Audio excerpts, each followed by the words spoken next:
కొంతమంది they are very good at earning money, but they are very bad at spending money. సంపాదించేటప్పుడు చాలా సంపాదిస్తారు, కానీ ఖర్చు పెట్టే విధానంలో వారికి సరైన మెళకువలు లేనందువలన సంపాదించేదంతా కూడా మొదటి 10 రోజుల్లోనే అవగొట్టేస్తారు. వాళ్ళకి ప్లానింగ్ లేదు, ఫైనాన్షియల్ మేనేజ్మెంట్ లేదు. అందును బట్టి నష్టపోతారు చాలా మంది. లేనిపోయిన వాటి కోసం డబ్బులు ఖర్చు పెట్టడం, వ్యర్థమైన వాటి కోసం డబ్బులు ఖర్చు పెట్టేసి కావలసిన వాటి దగ్గర డబ్బులు లేక బాధపడుతూ ఉంటారు చాలా మంది. నేను ఎప్పుడు చెబుతూ ఉంటాను, చాలా క్రైస్ట్ టీచర్లో ప్రతి ఒక్కరు వినాల్సింది, అవసరం లేని చోట ఒక్క రూపాయి కూడా నువ్వు తీయడానికి లేదు. అవసరం లేదంటావా, ఒక్క రూపాయి కూడా వేస్ట్. అవసరం ఉందంటావా, ఒకవేళ ఎంతవరకు వెళ్ళడానికైనా దేవుని జ్ఞానాన్ని పొందుకుని ఖర్చు చేయడంలో ఇబ్బంది లేదు. అలా అని చెప్పి మరీ దోబరాగా ఉండమని చెప్పట్లేదు. కొంతమంది పిసినారులు ఉంటారు, చెప్పండి, ఇంకా పుట్టిందే పిసినారి సంఘానికి ప్రెసిడెంట్లాగా ఉంటారు కొంతమంది. ఇంకా వచ్చిందంతా దాచేయడమే.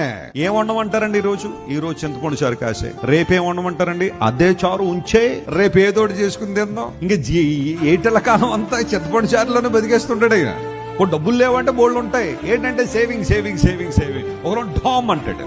ఏమైంది, ఆ కుటుంబం కూడా అలాగే ఉంటది. ఆ తర్వాత దూబరా చేయడం పొరపాటే, అలా అని చెప్పి పిసినారిగా ఉండడం కూడా పొరపాటే. ఆ రెండింటికి మధ్యలో ఒక థిన్ లైన్ ఉంటుంది, దాన్ని పట్టుకోవాలి జాగ్రత్తగా. దేవుని చిత్తానుసారంగా మనం ముందుకు సాగిపోవాలి.